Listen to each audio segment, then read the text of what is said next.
كده تمام. هنحط عليهم شويه من البشاميل كمان من فوق. بسم الله.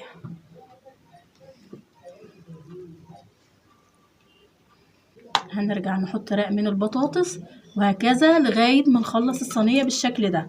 هنعمل بالتبادل كده، نحط رق بطاطس، شويه من البشاميل، شويه من الخلطه، لغايه ما نكمل باقي الصينيه.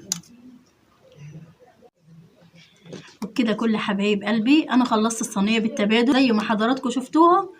اخر حاجه على الوش هنحط شويه من البشاميل وندخلها الفرن في الرف اللي من تحت وتحت الشوايه شويه كده هتبقى تمام. حابه تحطي جبنه موتزاريلا حطي، مش حابه هتكتفي بكده وكده تمام خالص. نتقابل بعد الصينيه ما تستوي. وبكده وصلنا لنهايه الفيديو. خلصنا صينيه البطاطس بالبشاميل بصدور الفراخ. قولوا لي ايه رايكم فيها، يلا نشوفها مع بعض.